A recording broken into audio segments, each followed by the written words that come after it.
Bom dia a todos. Que eu percebi a sala ainda há pouco, agora eu não a vejo mais. Eu saúdo os presentes na sala e os presentes e os internautas também que nos veem virtualmente. Eu sei que é um telão e que há personalidades e ouvintes diretamente que veem esse telão. Eu, então, queria saudar os organizadores. Em primeiro lugar, o Almirante Monteiro, diretor do Centro de Estudos Políticos e Estratégicos da Marinha, o Almirante Matias, eu já tive a oportunidade de conhecer, diretor do Patrimônio Histórico e Documental da Marinha, o Almirante Silvio Luiz, diretor da Escola de Guerra Naval, e o embaixador de Portugal, que talvez nos veja virtualmente, eu sei que ele não está presente na sala, o senhor Luiz Faro Ramos.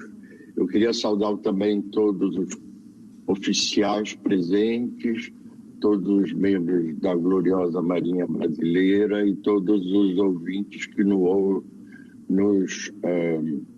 ouvem e nos veem através de outras redes.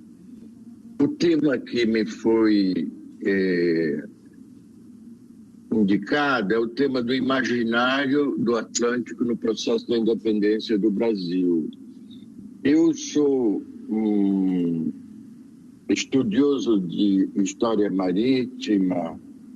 A universidade onde eu me formei, eu dava aula até 2014, eu ainda tenho orientandos, a Universidade de Sorbonne Université, tem um departamento de História Marítima, um laboratório de pesquisa importante, e eu sempre fico um pouco surpreendido com a pouca atenção que é dada à história marítima no Brasil, que, afinal de contas, é o país que possui a maior costa nacional atlântica. Não é pouca coisa, é uma das razões de que houve tanta pressão dos aliados para nos situarem, terem o Brasil de seu lado, tanto na Primeira Guerra como na Segunda Guerra, é esse longuíssimo litoral atlântico. E nós estamos, então, celebrando aqui o bicentenário da independência, que a independência ocorre em plena era da navegação à vela, que é uma era que começa com os primórdios da humanidade, e acaba, é um dos marcadores históricos mais aceitos pelos historiadores, acaba com a abertura do Canal de Panamá em 1869, visto que o Canal de Panamá o Canal de Suez, eu dizia, o Canal de Suez é construído explicitamente para os navios a vapor. Evidentemente, os navios à vela continuam a circular, há mesmo grandes navios que são construídos, como o grande veleiro da Marinha Francesa, o Belém, que era um navio de comércio feito por fabricantes de chocolate de Bordeaux, que ia até Belém, e que é um grande veleiro que ainda circula no âmbito da Escola Naval. Mas, tecnicamente, a era da navegação à vela termina em 1869 com o Canal de Suez, que é a maior obra de engenharia da Revolução Industrial. Ora, no começo do século XIX, acontecem dois eventos fundamentais. Em plena Revolução Industrial, a Inglaterra derrota a França. Mais especificamente, na Batalha de Trafalgar, em 1805, a Inglaterra ganha uma hegemonia naval que vai até o final da Primeira Guerra Mundial e um pouco além, quando a Marinha Americana vai obter essa preponderância nos oceanos. Então, isso eu dou aula numa escola de economia da Fundação Getúlio Vargas, eu dirijo um centro de estudos do Atlântico Sul lá, e é o ponto que eu ensino para os meus estudantes. A hegemonia britânica no século XIX é a Revolução Industrial mais o domínio dos mares. E o domínio dos mares começa na Batalha de Trafalgar. A Batalha de Trafalgar, então, de imediato dá essa supremacia inglesa no Atlântico Norte e no Mediterrâneo e no Caribe, e ela vai se desdobrar por batalhas sucessivas no Atlântico Sul. E há, em primeiro lugar, a tomada da cidade do Cabo dos holandeses em 1806, depois de uma pequena batalha de Blauberg, ou chamada Batalha de Cape Town. E esse é o primeiro ponto do gargalo do Atlântico Sul que é tomado. Houve em seguida uma ofensiva em Buenos Aires em 1806, eu digo uma ofensiva da Royal Navy, evidentemente, é disso que eu estou falando aqui, que foi repetida em 1807 e em 1807 também uma investida em Montevidéu, que não durou muito tempo, mas mostra essa estratégia de dominação do Atlântico Sul, na qual se insere a chegada da corte no Brasil, que eu vou falar em seguida. Mas é preciso ver que, nesse mesmo movimento, as ilhas de Ascensão, Santa Helena e Tristão da Cunha são ocupadas pela Marinha Britânica. Uma base naval é construída na ilha de Ascensão em 1815. Depois, na Segunda Guerra Mundial, virou uma base aérea em 1942, que é um ponto-chave do controle da Rota do Cabo até hoje. Isso é um ponto essencial. Desde o final do século XVIII, os espanhóis estavam confrontados a um aumento da navegação pelo Cabo Horn e começa nessa época as crises em torno, as rivalidades e enfrentamentos diplomáticos e navais entre franceses, ingleses e espanhóis, que dão lugar à primeira crise das Malvinas Falkland, entre 1764 e 1766, porque as Malvinas, como os senhores sabem melhor que eu, protegem a passagem de Drake entre o Cabo Horn e a terra de Graham, que são vias privilegiadas de acesso ao Pacífico até a abertura do Canal de Suez em 1914. Em 1833,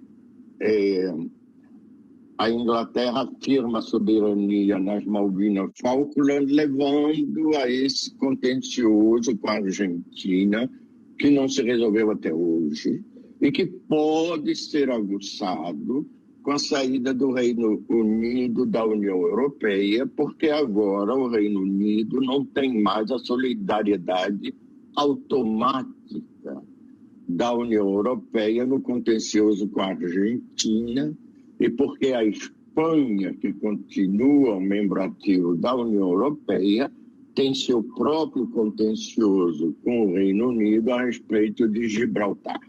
Esse é só um ponto da atualidade que eu falo nisso para mostrar a perenidade desses problemas estratégicos diante de acontecimentos recentes, como é o Brexit, como foi o Brexit. Então, é nesse contexto que se dá a transferência da corte para o Brasil. Há todo um contexto de pressão. Eu não vou retomar isso, esse episódio de história diplomática da França e da Inglaterra, que estavam em guerra, a respeito da aliança com Portugal.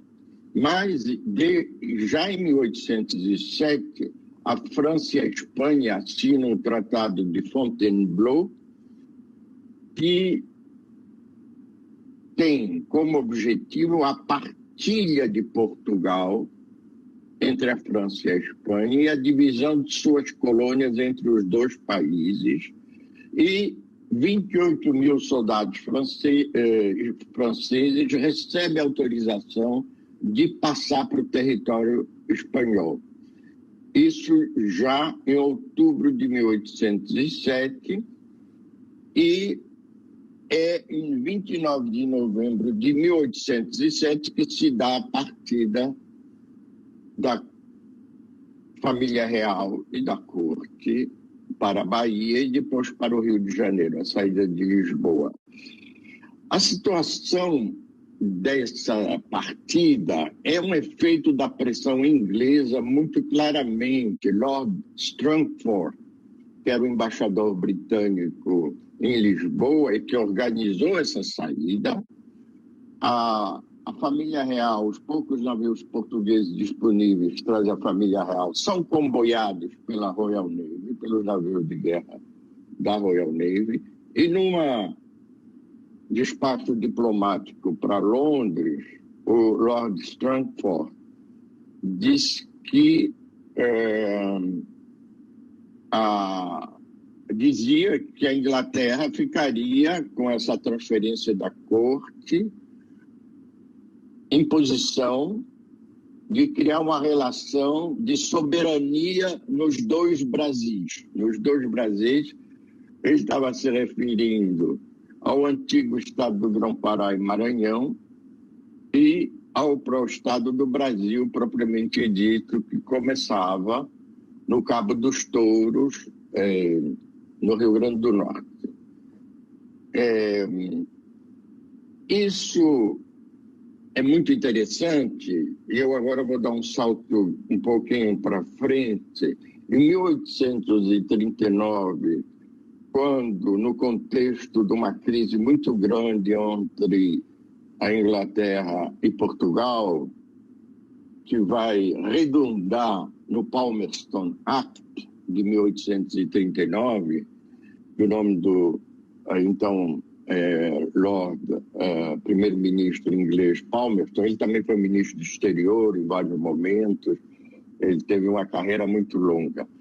Mas esse édito em inglês autorizava a Royal Navy a intervir unilateralmente nas colônias portuguesas africanas, nas águas das colônias portuguesas africanas, concretamente Angola e Moçambique, que eram mais expostas, para interromper o tráfico clandestino de escravizado africano para o Brasil.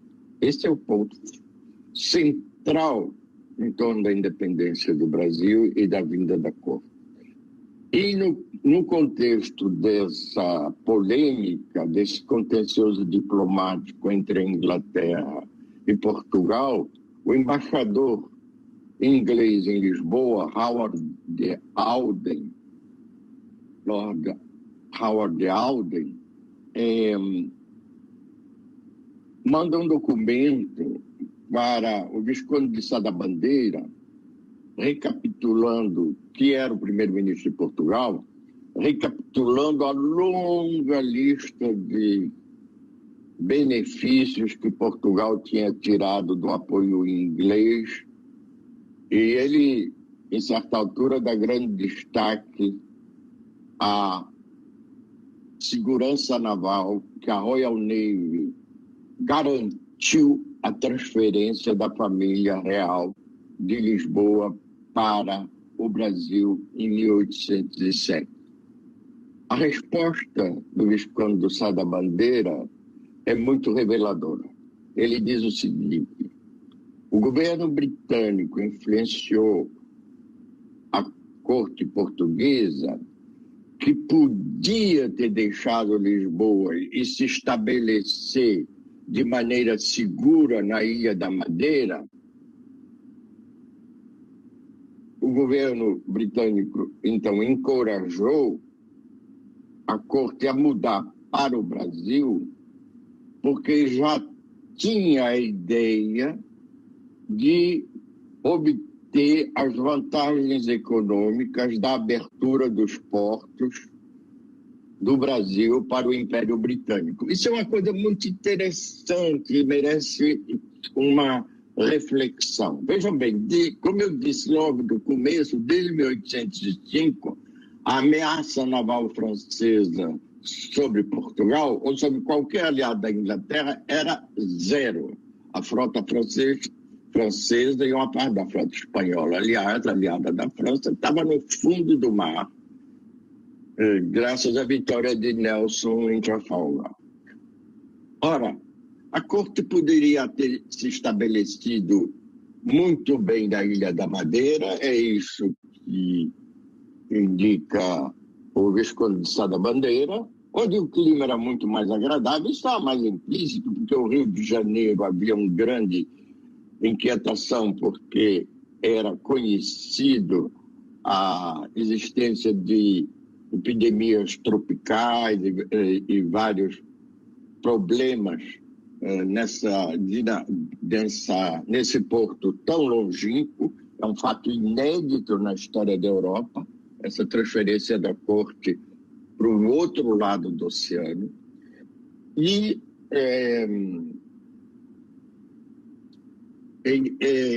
o que o Visconde de Sá da Bandeira diz é a experiência da diplomacia portuguesa, depois que o Brasil ficou independente. Ele está dizendo que quem forçou a corte a vir para o Brasil foram os ingleses, o governo inglês, para tirar proveito da abertura dos portos e no desdobramento da independência do Brasil.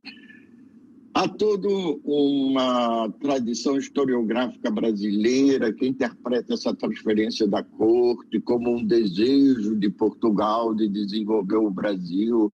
Se buscam precedentes até no Padre Antônio Vieira, que falou efetivamente disso, e outros autores do século XVIII, mas eram eram declarações num contexto muito diferente.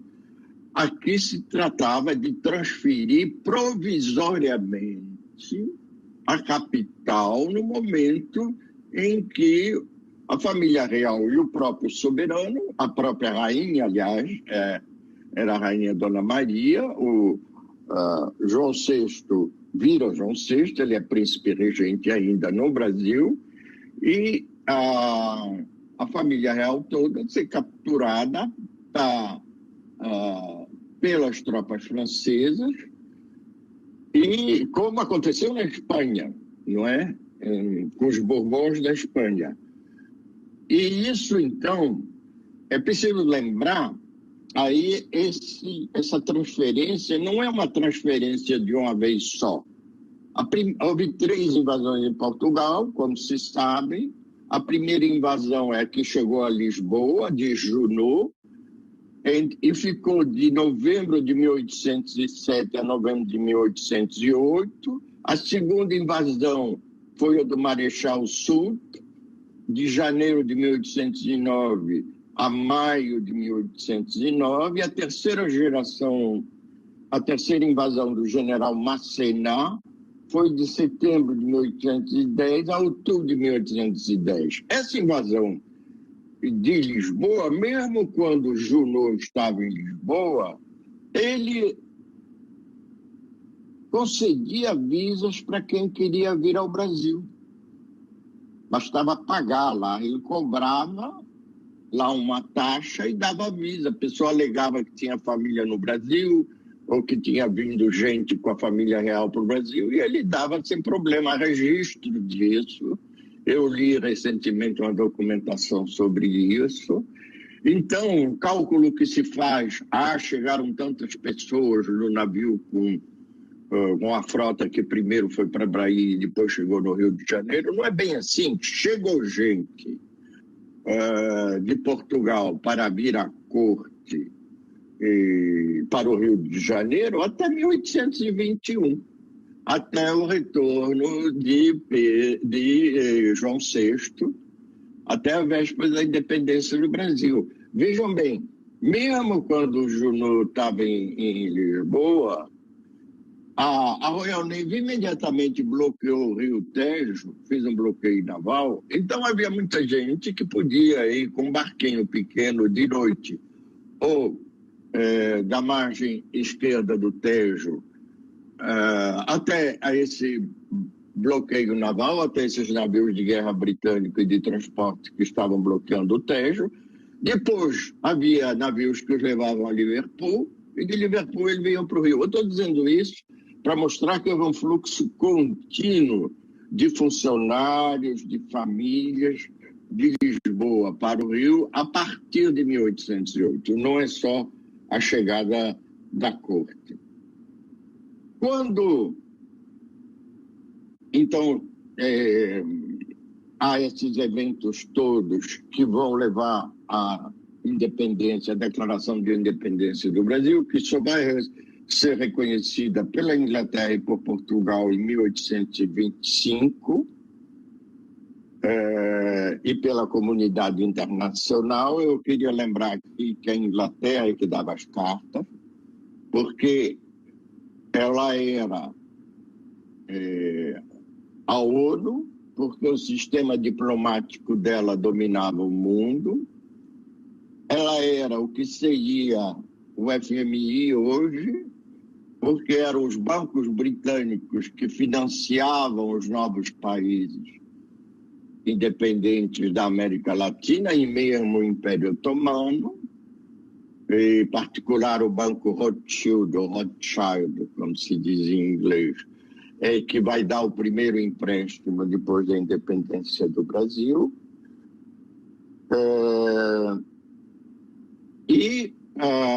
A Inglaterra era também a OIT, a Organização Internacional do Trabalho, porque a Inglaterra proibiu o tráfico de escravizados africanos no Atlântico.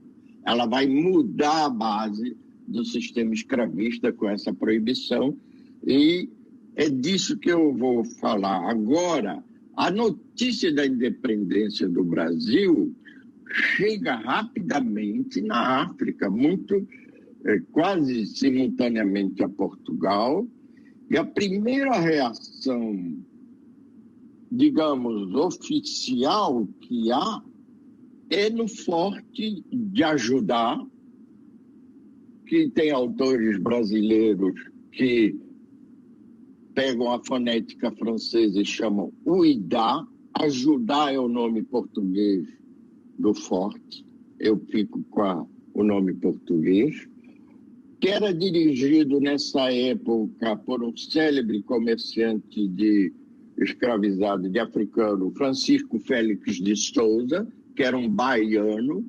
Xaxá, que era uma espécie de ministro do comércio exterior do rei Gueso, que dominava o Daomé, e ele hasteia a bandeira brasileira. Alguém levou para ele lá a nova bandeira do Império do Brasil, e ele hasteia a bandeira brasileira no Forte de Ajudar, e é só no começo dos anos 1840 que um contingente português, de soldados portugueses vindos da ilha de São Tomé, restabelece a soberania portuguesa de fato neste forte.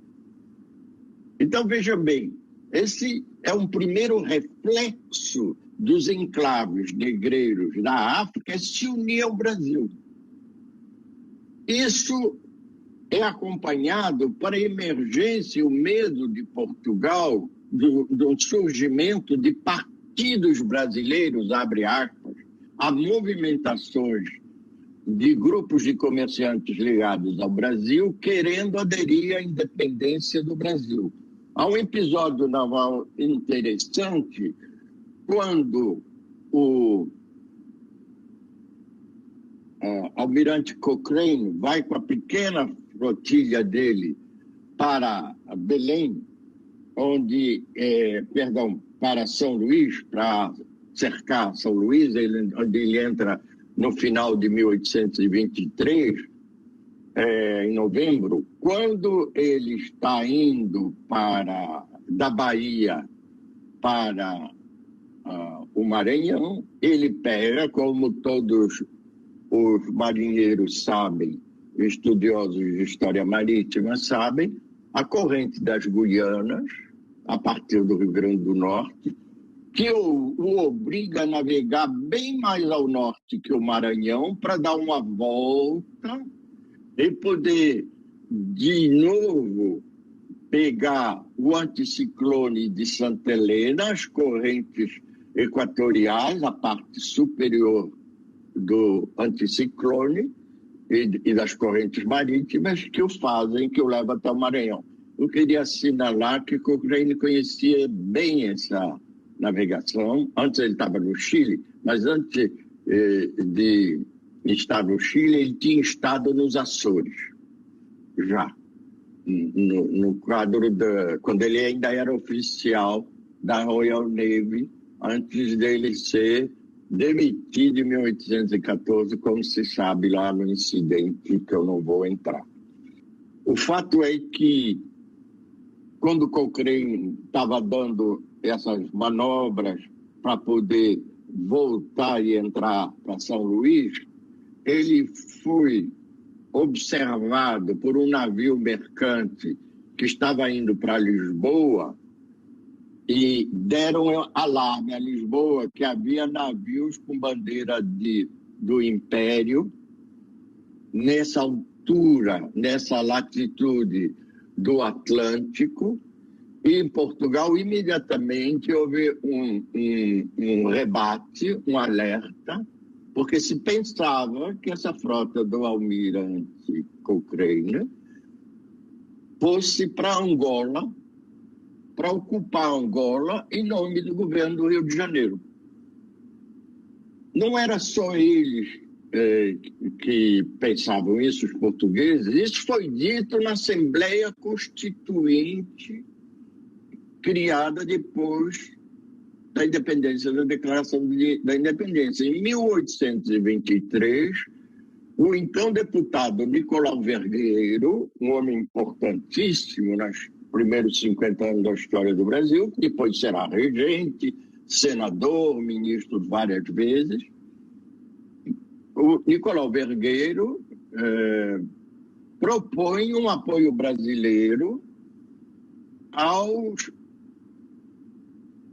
comerciantes e aos setores da população de Luanda e, sobretudo, de Benguela, que eram muito ligados ao Rio de Janeiro e queriam se unir ao governo do Império do Brasil. Então, vejam bem, o que é o corpo do território brasileiro? É um corpo totalmente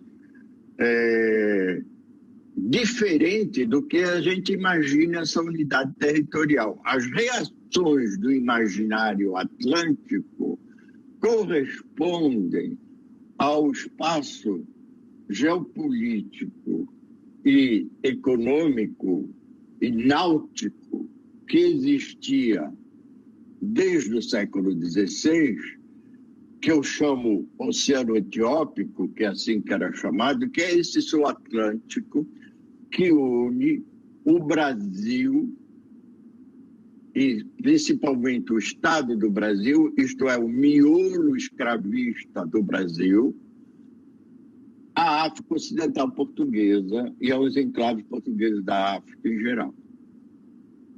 Esse é a manifestação, então, da independência do Brasil, é manter esse espaço transatlântico sob a soberania do Rio de Janeiro.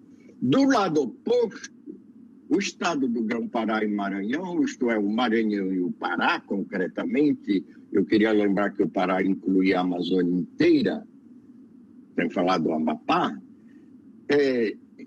essa unidade disse explicitamente que não tinha interesse e é a comunicação da Câmara de São Luís, não temos nenhum interesse em aderir ao governo do Rio de Janeiro. Lisboa é muito mais perto, e nossa comércio é toda com Lisboa, todo com Lisboa, nenhum com Rio de Janeiro. Então, vejam bem, é declarada a independência do Brasil, a proposta que aparece no primeiro lugar, os movimentos que aparecem em primeiro lugar é incorporar Angola, concretamente, e também isso vai aparecer em Moçambique, porque é um efeito da transferência da corte, a integração do tráfico de Moçambique ao Rio de Janeiro, porque o tráfico de escravizados de Moçambique antes estava no circuito do Oceano Índico, havia essa transferência de escravizados para o Golfo Pérsico, para o Mar da Arábia em geral, e para a ilha de Madagascar, e Ilhas Comor, essa zona toda, e a Ilha da Reunião, onde os franceses tinham um sistema escravista ativo. Isso vai, então, mostrar a resiliência dessas redes criadas ao longo de 300 anos no Atlântico Sul. E do outro lado, você tem, a gente assiste a esse movimento, essa tentativa do Maranhão de se manter separado do Rio de Janeiro e fiel a Lisboa. Vejam bem, houve nas independências da América Latina várias tentativas de manter entidades mais amplas do que os atuais países latino-americanos, não é? Para começar com a Grande Colômbia, que incluía a Colômbia, o Equador, o Panamá e a Venezuela entre 1819 e 1831. Depois a República Federal da América Central, entre 1823 e 1841, que incluía Costa Rica, Salvador, Guatemala, Honduras e Nicarágua. E depois, obviamente, mas aqui perto de nós, tem as Províncias Unidas do Rio da Prata, de 1810 a 1831, na qual o Paraguai saiu logo, mas ficou a Argentina, o Uruguai e uma parte da Bolívia. Nenhuma delas foi adiante, isso tudo deu com os burros na água, a gente sabe, mas o Brasil vai continuar tendo acesso, mesmo ilegalmente, ao comércio de escravizados angolanos até 1850.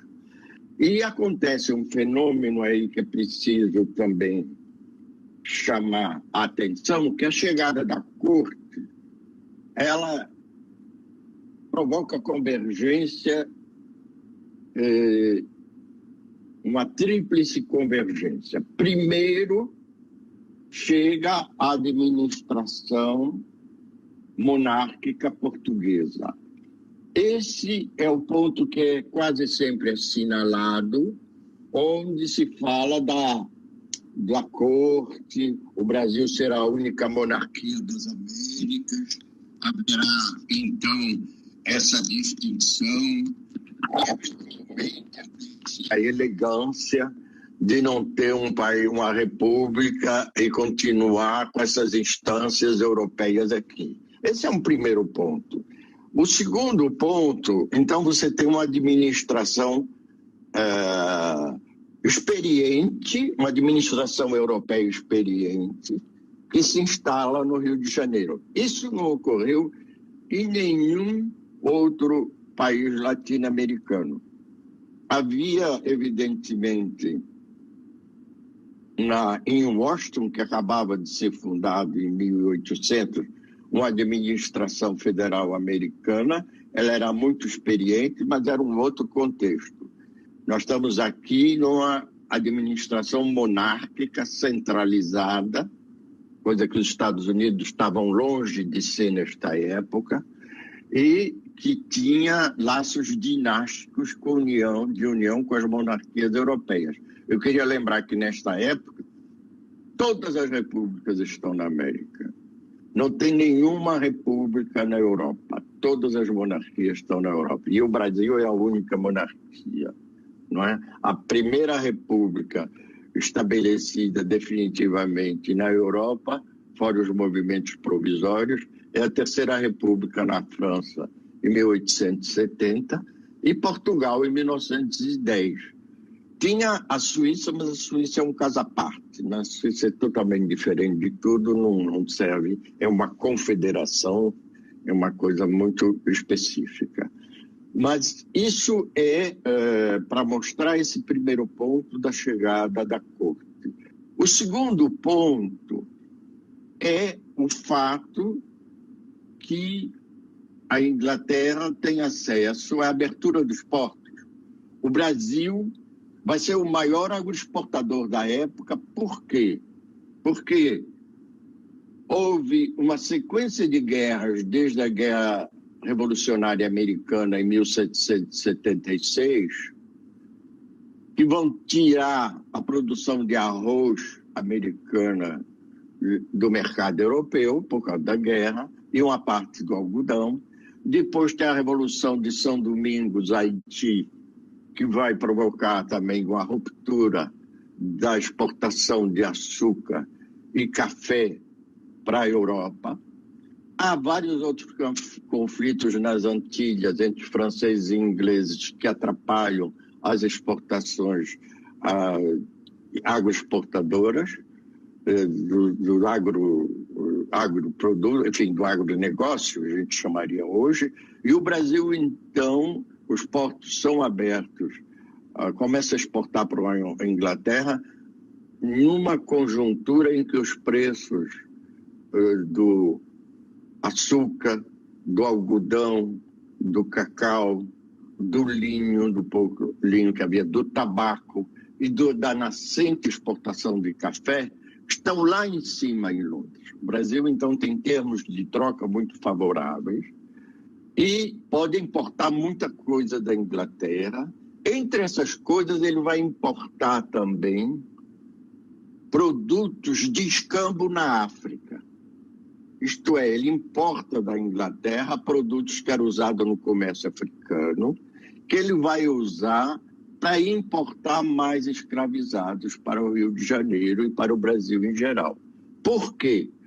Porque em 1807 a Inglaterra acaba com o tráfico de escravizado, em 1808 é o fim do tráfico americano de escravizado. Estou falando do tráfico atlântico, claro, não do tráfico terrestre nos Estados Unidos, que vai continuar. Nem da escravidão, não estou falando do fim da escravidão. Nós estamos falando do comércio atlântico de escravizados, que era um comércio internacional. O comércio internacional é regido pela lei do mais forte. A lei do mais forte nessa época era a Inglaterra, e ela proibiu. E o Brasil teve que se dobrar isso e sofrer pressões em torno disso até 1850. Há, então, essa oportunidade para o Brasil, para os comerciantes brasileiros negreiros que importavam escravizados africanos, de terem mais mercadorias de escambo para levar para a África, no momento em que a oferta de escravizados nos portos africanos tinha aumentado muito, porque não havia mais a concorrência americana e britânica nesses portos. O comércio de escravizado, o comércio luso-brasileiro de escravizados, vai então invadir zonas em que antes não havia presença de negociantes portugueses, só de negociantes ingleses ou americanos, malgrado a proibição criada desde 1818 pela proibição do tráfico ao norte do Equador e desde 1831 pela proibição do tráfico em geral, de qualquer porto africano. Vejam bem que eu estou falando aqui o que eu disse, que os negreiros do Rio captaram a possibilidade de ampliar seus negócios na África com o abandono do tráfico pelos americanos e os ingleses. E é exatamente isso que diz o relatório da Mesa de Inspeção do Rio de Janeiro, no dia 9, eu tenho esse documento, no dia 9 de agosto de 1808, que era preciso, a Mesa de Inspeção, digamos, era a administração do comércio do Rio, não é? Era o sistema todo que controlava a alfândega, tarifas e as orientações do comércio do que já era a capital do Império Português, no Rio de Janeiro. Então, ele diz que era preciso estimular o tráfico em Angola e em Benguela, da mesma forma que é feito em Cabinda, Luango e Costa da Mina. Eles poderiam dizer também em Moçambique.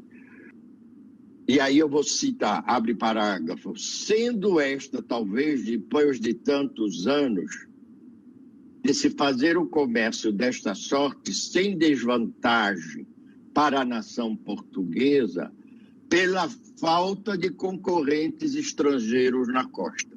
Isso é, os grandes comerciantes, os administradores do Rio, perceberam que dava para engolir o tráfico africano que tinha sido abandonado pelos ingleses e americanos. Isso aparece imediatamente nas estatísticas que eu vou mostrar para vocês na época. Enfim, então, em 1808, uma tríplice convergência, eu recapitulo, a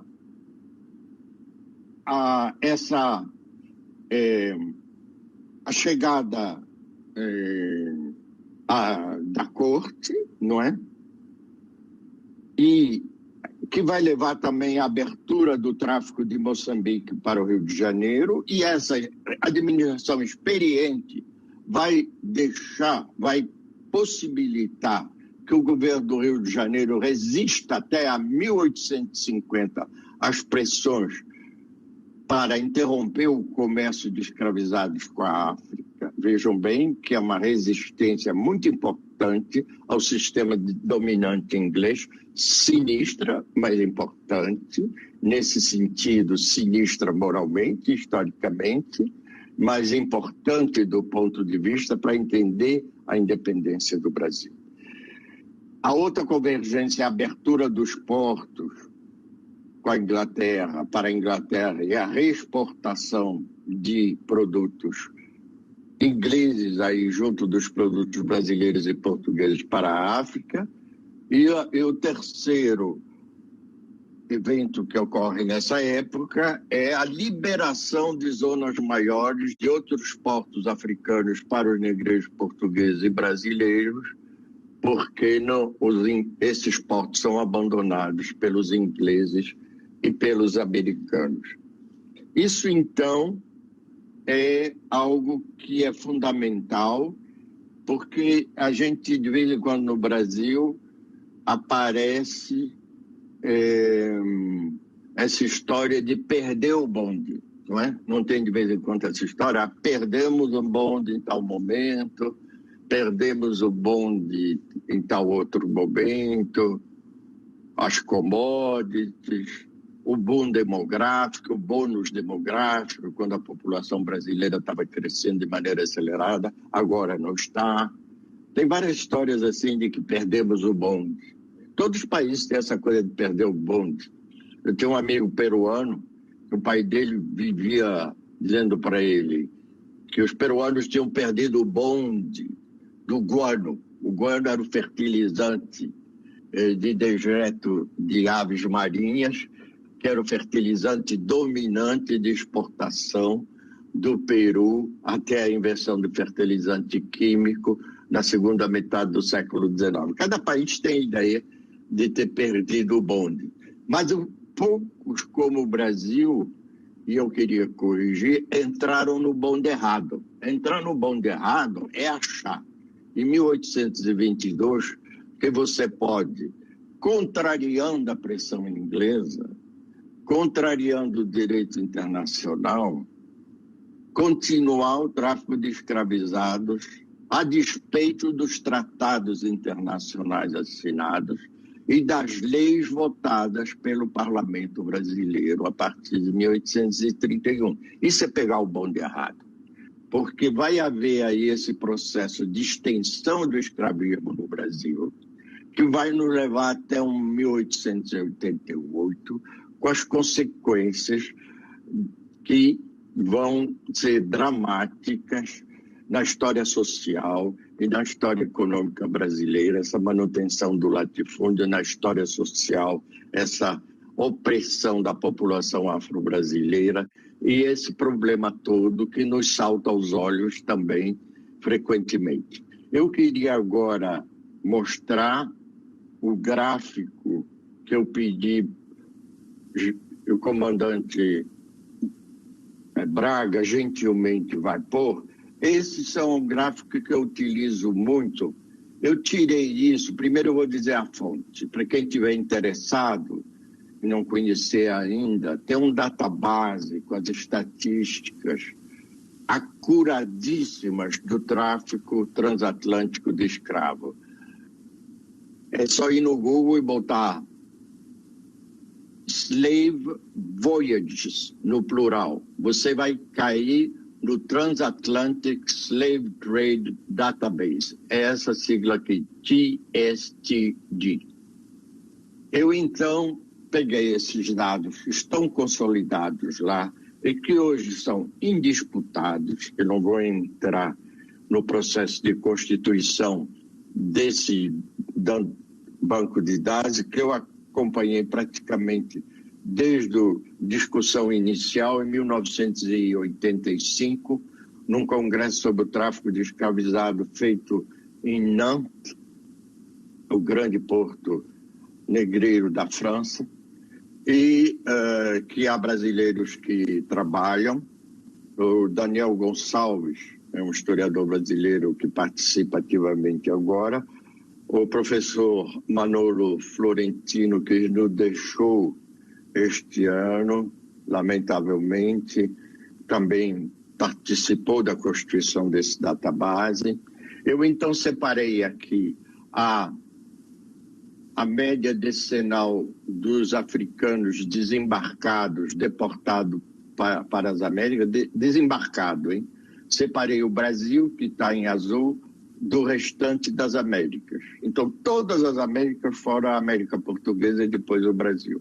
Você vê, então, começa o restante da América, começa forte, porque começa para as Antilhas, primeiro como produção de açúcar, na área que é hoje, que se chamava Ilha de Hispaniola, foi o nome que Colombo deu para a ilha, que é a República Dominicana e Haiti, a antiga colônia francesa de São Domingos. Depois o Brasil sobe, a Alta do Açúcar, a WIC, a West Indies Company, a invasão holandesa no Atlântico Sul. Eu queria lembrar, os holandeses, isso é uma coisa também, outro viés do ensino médio, ensino universitário.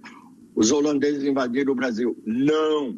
Os holandeses invadiram o Atlântico Sul. Eles viam isso como um conjunto, como a Inglaterra viu no século XIX, depois da independência do Brasil.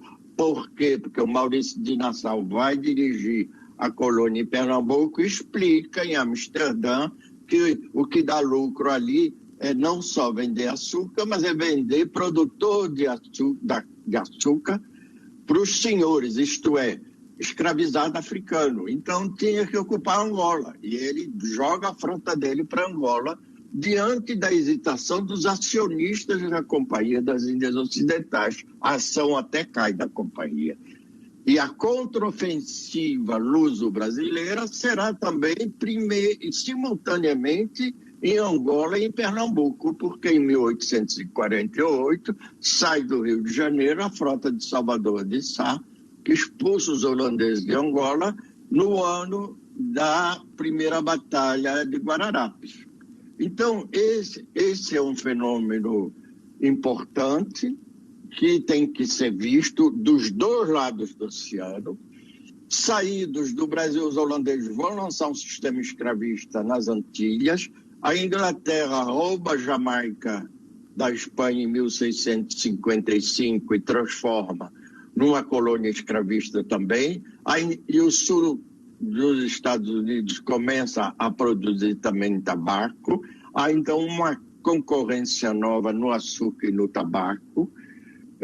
E há uma crise geral da economia, aliás, que vão derrubar as importações brasileiras. Retoma na alta do ouro, a queda do ouro, mas aí começa, como eu disse, a partir da Guerra de Independência Americana, o boom do agronegócio, das exportações de agronegócio brasileiro, e principalmente do café. E aqui, quando a Inglaterra e os Estados Unidos acabam o tráfico, olha essa queda aqui, o Brasil sobe, os desembarques do Brasil aumentam quase na mesma proporção. E depois caem abruptamente em 1850. Esse pedacinho que eu continuo aqui é o tráfico ilegal para Cuba. São espanhóis, americanos, mas eu queria lembrar, não tinha nada a ver com o Brasil, porque Cuba era uma colônia espanhola, era Madrid que tinha que gerir esse problema com a Inglaterra. Geriu tão mal que acabaram os Estados Unidos invadindo, declarando guerra à Espanha e criando um protetorado sobre Cuba. O Brasil é o único maior exportador de produtos agrícolas, tropicais, o maior importador, e o Rio de Janeiro vai se tornar a capital negreira das Américas, o porto onde entram mais africanos nas Américas, à medida que Luanda se torna o maior porto de exportador de escravizado nas Américas. É isso, então, que eu podia assinalar como problemas do imaginário no Atlântico Sul.